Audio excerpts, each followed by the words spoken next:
Hello everyone, welcome back to the channel. Today we are going to take a look at some of the data analyst interview questions.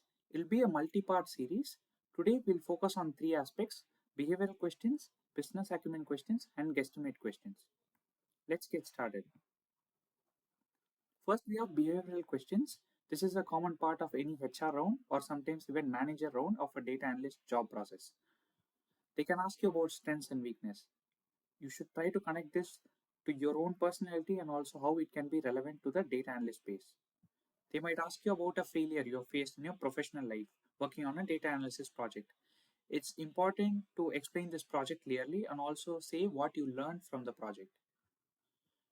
Since data analyst job will involve working with multiple projects at the same time, they can ask you questions about working with tight project deadlines.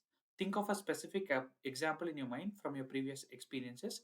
This can really help you stand out in the interview. They might also test you on leadership and initiative ability. Any specific tool you've learned out of your own interest or any leadership projects you've taken up in your previous job can contribute to this question. This is also very interesting. Obviously, you'll work in a team. You will not be working solo. You'll have three or four team members, right? So it's important to explain some situations where you worked in a team and how you work in a team dynamic setup. Any job that you face will come with some sort of conflicts or working with people from different cultures.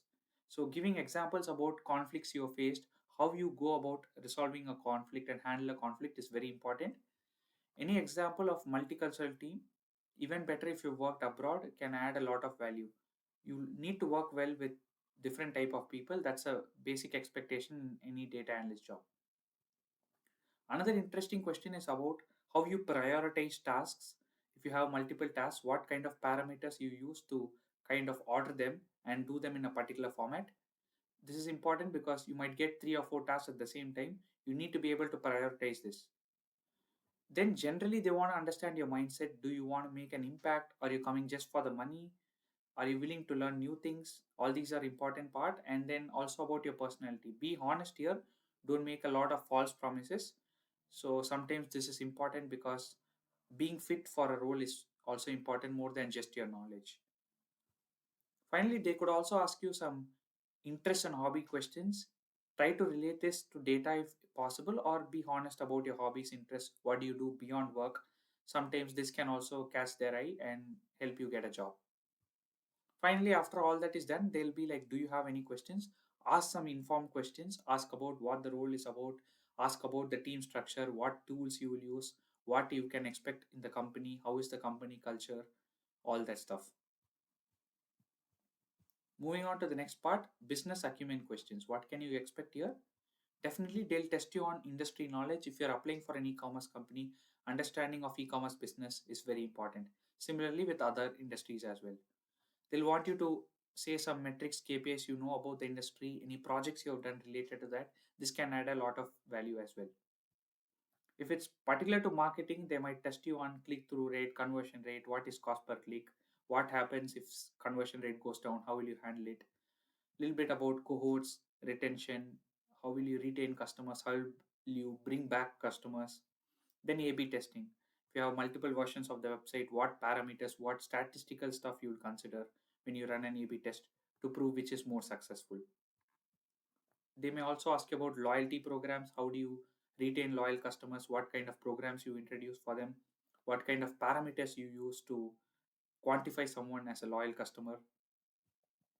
And added bonuses, if you know some web analytics tools like how Google Analytics works, what is audience reports there, what is acquisition report in Google Analytics, what kind of metrics can we get from Google Analytics, right? This is an add-on. This is the business side, marketing side of things. But beyond your regular technical tools, if you know these, it can also add value.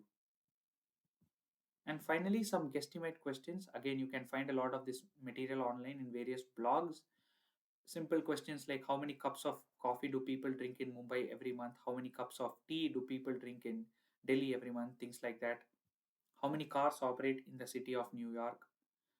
Another math kind of question is, okay, given an aeroplane, how many balls of a specific radius can you fit in? Right? This is basic math calculations. They might also ask you some metric related to the industry to give a range for the number. Like they may ask, what do you think is the conversion rate for this sector? You need to have a ballpark number in mind. And for these cups of coffee costs in New York, you don't need to get to the exact answer.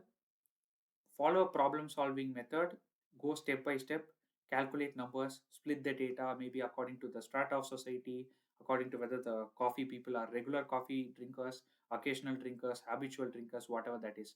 Have a structured problem solving method, explain that even if your answer is off, it doesn't matter.